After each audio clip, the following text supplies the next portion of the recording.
Hello, hello, hello, my darlings. Thank you for joining me on A Slice of Life, A Slice of Life. Let me tell you about 45, 55, 65, and 75. I need for you to know that this goes on at 9, but definitely if by the time you're 45, you've had something called betrayal. Yes. You know what? R.C. Blake's, I don't know if I should show this. Anyway, R.C. Blake's has sent me an email. It says, have you ever been betrayed? And I was thinking like, wow. It must be somebody needs to hear this. Have you ever been betrayed? Because I was thinking about how I was betrayed, and I've talked about it before. But for him to do a whole show on it, and then I get the email, greetings, Dr. Georgianne, So he says, sadly, as you progress in life, you may encounter betrayal. Man, when somebody has betrayed you, somebody you love and trust. So let me separate this betrayal thing. Now, I understand betrayal. We understand betrayal when we're talking about a man and woman marriage. That's all kind of betrayal. But I am specifically talking about if you have a family member or a sibling or a best friend, those hurt. I know between a man and a woman or a spouse and a spouse or however, partner and partner, that's a different kind of betrayal.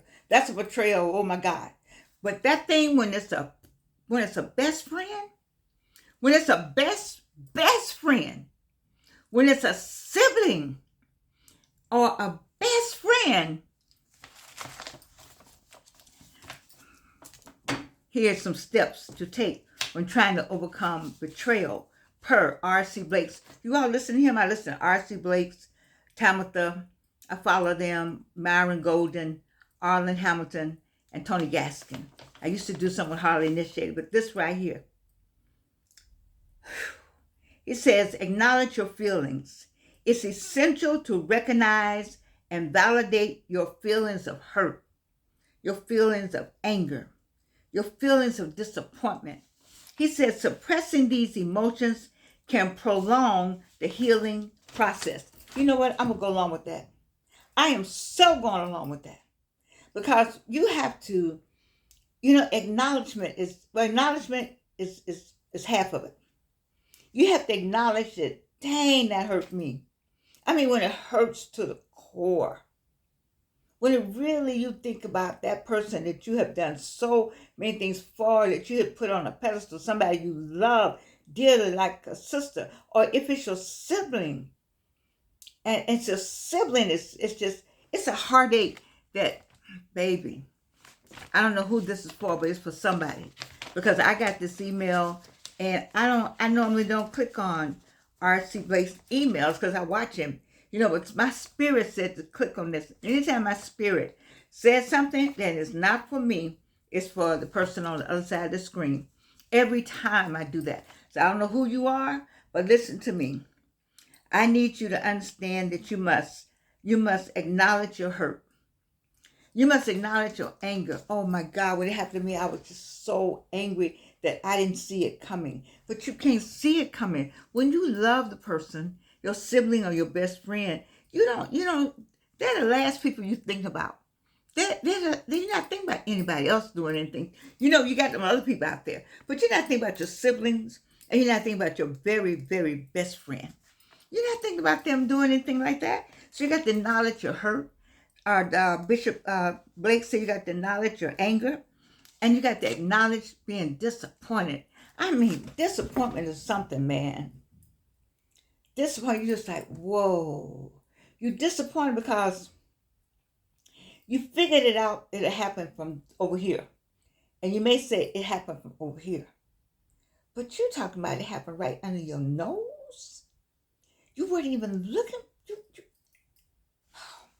He also says suppressing these emotions can prolong the healing process. He says, don't pretend to be fine when you're not. Don't pretend to say, oh, it's okay, that's right. That's all right. That's all right. No, it's not. Don't do that. You say, no, what, damn it, it's not all right. No, it's not all right. I am hurt about it. Acknowledge it. Say it. I am hurt about it. I am angry about it. I'm disappointed about it. Say it out loud so you can get that out. There's a relief there.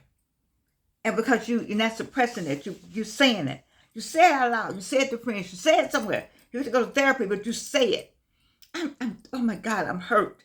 I'm angry. I'm disappointed. Let me go ahead and acknowledge this. Say it out loud. And don't pretend to be fine. You know, this is what's wrong with you. I'm just hurt over something that happened. Don't pretend, oh, it's fine, it's fine. You know it's not fine when you go to bed at night. You had those tears come when you're just trying to think about something during the day and you want to go call that sibling and you can't call. You want to call that friend and you're like, oh my God. It's like a void. It's like a void. It's like the person has died. It's like a death sentence. It's not like a death sentence. Well, I'll go ahead and say that. I'll go ahead and say it's like death. It's like a void. I'm looking for something because he didn't write that, but I'm going to write that. It's like a void. Does he say that in here? It's like a void. It's like a void. I'm going to add this because I might have to do this again. And it's for somebody out there. And then because it's Bishop Blake's, he says, be angry and do not sin. Do not let the sun go down on your anger. Let me say that again, Reno, for the people in the back. Be angry and do not sin. You know, don't go over and do shooting up no houses and all that. Do not let the sun go down on your anger. That's hard to do. I think for husbands and wives, this is really, if you're in the same house, do not let the sun go down on your anger. That was from Ephesians 4:26. Because Bishop Blake gonna give you something biblical to back up what he's saying. He is like Myron Golden on that. Be angry and do not sin. Do not let the sun go down on your anger. You know, you mad with somebody and you sleeping in the bed with them. That's you sleeping in the bed and I'm going to bed and turn your back and all that. No. Because you or one of y'all got to wake up in the morning. It's not necessary that both of you are going to awake. It's not necessary that you both going to wake up in the morning. You don't know that. You don't know that when you go to bed. We don't know. I'm surprised. I wrote a piece today that's going in one of my books that I'm surprised every day that I'm awake. When I get up in the morning, I thank God because I'm like, wow, you giving me some more time? Because I know a whole lot going on with me. And I'm like, wow, you giving me some more time? You let me have another day? Oh my God, I'm so grateful. I'm so grateful. So what else is that? Was number one. I'm about to use up all my time just on number one. Number two, seek understanding and perspective. Seek understanding and perspective. Try to understand the motivations behind the betrayal. Now, you know what, RC? I don't get this. Try to understand the motivations behind the betrayal. What is the motivation? Who's motivated to betray your sibling or your best friend? What kind of motivation? I need to know what kind of motivation. I used to try to understand the motivation. I want to know what the hell kind of motivation is that said, oh, let me backstab her. Let me backstab him. Who says that? Let me. I'll show them. Oh my God. I don't know. Anyway, he says, this doesn't excuse the behavior, but can help you process it. Oh, hell no, it didn't. You know, I love you, RC, but don't help me at all. I love you, though. I love you. You know, I love you. I'm sorry. I love you. I'm not be cursing. This doesn't excuse the behavior, but can help you process it. I guess if you try to figure out what is it that they got out of betraying you. Maybe they got a husband or wife or 5 minutes or a drink or something, or, you know, got a chance to stick the chest out or look good in front of people. I don't know. It's not going to help me process it any better.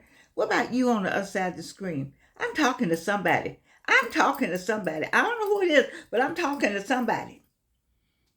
Okay, most times the betrayer, oh, wait a minute, wait. Here it is. Da-da-da-da-da-da. Most times, thank you, RC.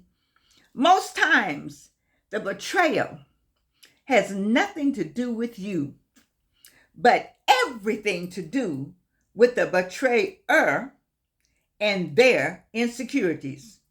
Whoa, I can see that now. I can see that. That'll help you out. That's going to help you out on the other side. That's going to help you out. I'm going to say it again. Now you go to RC Blake's and look up his betrayal thing. I got it off of YouTube, but he sent me this email. Anyway, most times the betrayal has nothing to do with you, but everything to do with the betrayer and their insecurities. And no, he didn't give a verse. In all you're getting, get understanding. Proverbs 4:7. In all you're getting, get understanding. I've always liked that. In all you're getting, get understanding. Wow.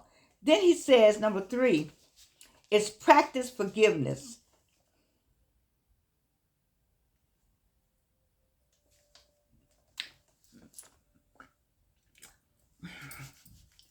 I'm going to say that again. Reno. But people in the back, I want you to practice forgiveness.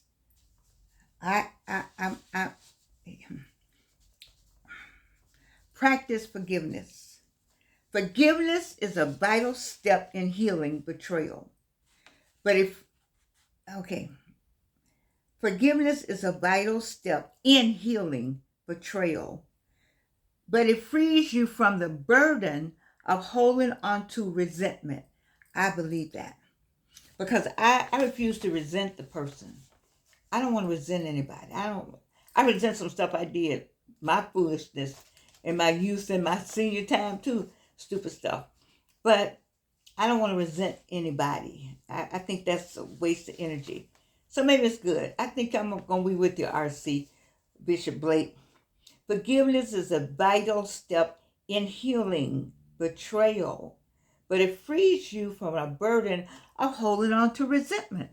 Recognize that forgiveness is more about your peace than theirs. Ooh. Because if you constantly think about what they did, then wow. Okay, I like this. It's more about your peace. You need the peace. So if you over there thinking about what they did to you, that means that you don't have time to think about what you're supposed to be doing. And we're supposed to be what? Creating. Okay? We have things to do. We have a purpose. So if you over there think about what that person did to you, you don't have time to think about what you're supposed to be doing. You're not on your purpose. All right, that's a good point here. So if you practice forgiveness, you can say, I just forgive them. And just go on about your business. Go on about your business. Go on about your business.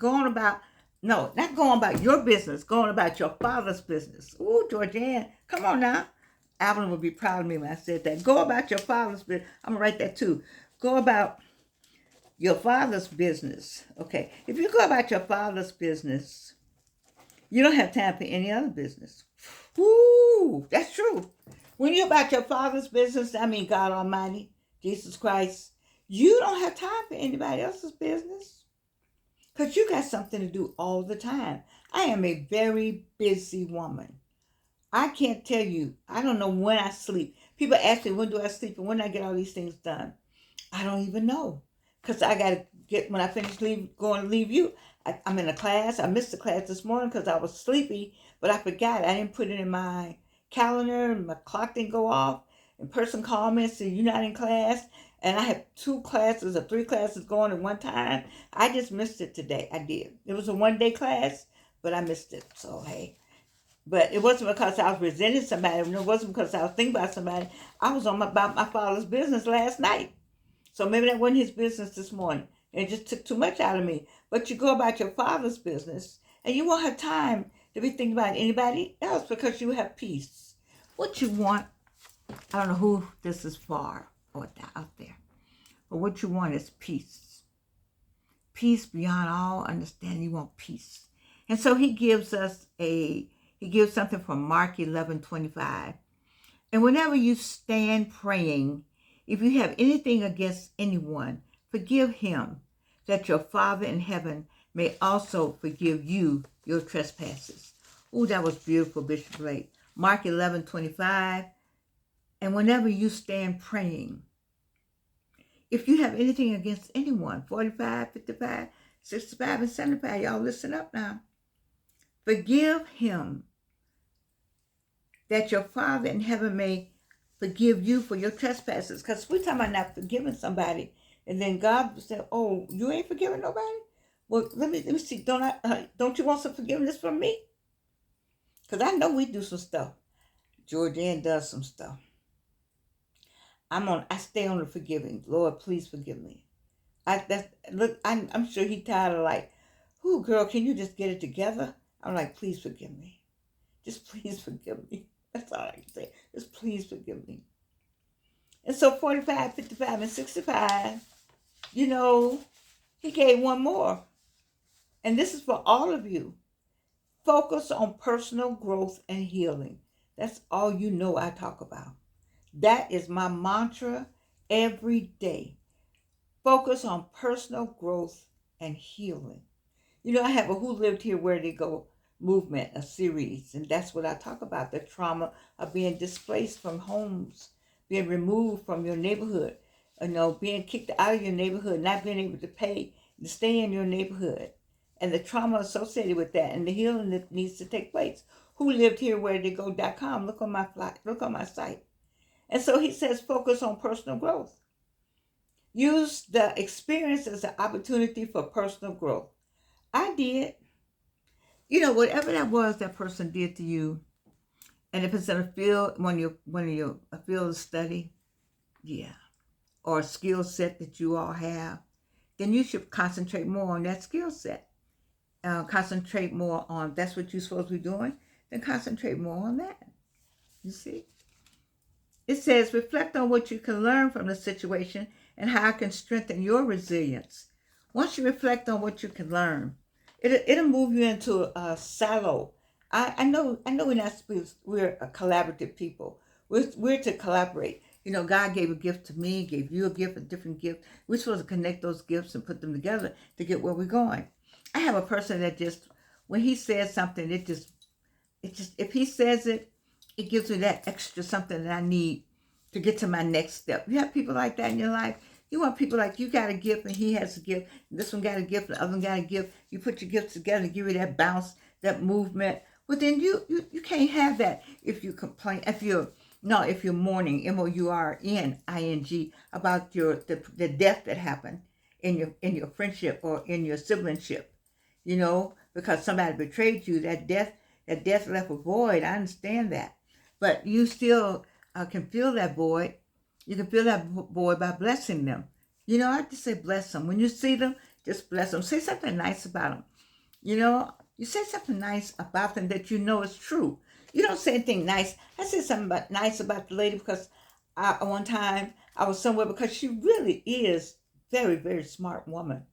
Very talented woman. So you can't take things away from a person. Regardless of what they do to you, you can't, they got it like that. And you have to honor that. I believe in that. You can't walk around and be mad with them because they're smart and they know something. No. You bless them. Say, bless you. And you go on and get in your lane and get down to your business. I don't know who this for, but if somebody is on the other side of this screen, you got a real issue you got something going on. I need for you to go on to the next thing. It says, after a betrayal, you might decide to engage in therapy or self-reflection, focusing on building healthier relationships in the future. You don't know, though, when you build a relationship that it's not going to be healthy. It's almost with me, I don't know who to trust. So since I don't know who to trust, I just went silo. I went back to people I've been knowing a long time, my classmates. We've been together since we were 15, 16, 17 years old. And I stay with my family mostly. It's enough of us to just, I see why people just move around within the family, because people betray you so. You say, I'm going to help you. I got two incidents of people. I said, well, just let me help you. I'm going to help you. I want to help you because I love you that much. As soon as I did that, I don't understand how they decided that I could be dismissed, number one, because they got what they wanted. And number two, I'm going to make sure that here's my opportunity to lift each other up, but I'm going to make sure you never get lifted up. I'm going to lift up every Tom, Dick, and Harry except you. And then that's when you have to say, well, what's wrong with me that I need them to lift me up? I thought, because we would do that for one another. But when they decide not to do it for me, then you have to say, well, God, I'm gonna let you do it. And actually, He's done a better job. He did the best job. You see, you just have to take another stand. And so I like what it says. He says, and we know that all things work together for good for those who love God and for those who are called according to His purpose. Romans 8:8. Oh, that's wow. Did you hear those numbers? Did you hear? Did you hear those numbers? Oh my God. Wow. Was scary there. Not scary, but this is for somebody out here on the other side of the screen. Let me make sure I say thank you, Robert and Lisa Blakes, for sending me Have You Ever Been Betrayed? You sent it on Monday, June the 30th, and I did it for the new year. Because I tell you, when July comes, it's Christmas. And this is for somebody who's going into something, who's doing something. I don't know who you are, but I know seriously, when I heard Romans 8:8, my birthday,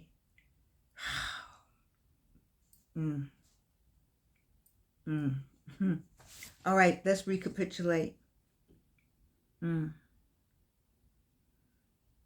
Anyway, he says, I hope this note finds you well. I wanted to take a moment to speak to those of you who may be dealing with betrayal. Sadly, as you progress in life, you may encounter betrayal. Here are some steps to take when trying to overcome betrayal. Number one, acknowledge your feelings. It's essential to recognize and validate your feelings of hurt, anger, and disappointment. I won't do everything. Number two, seek understanding and perspective. Try to understand the motivations behind the betrayal.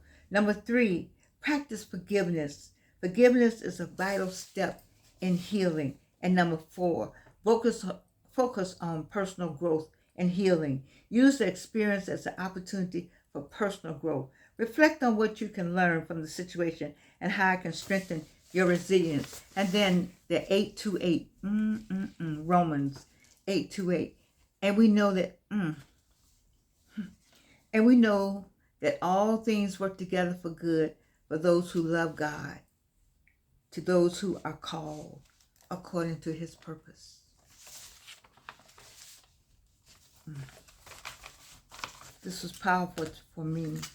And it's powerful for somebody on the other side of this screen. I don't know who you are, but I hope I said a word tonight to help you out, to give you that lift. And remember, not only does God love you, I love you. And there's nothing you can do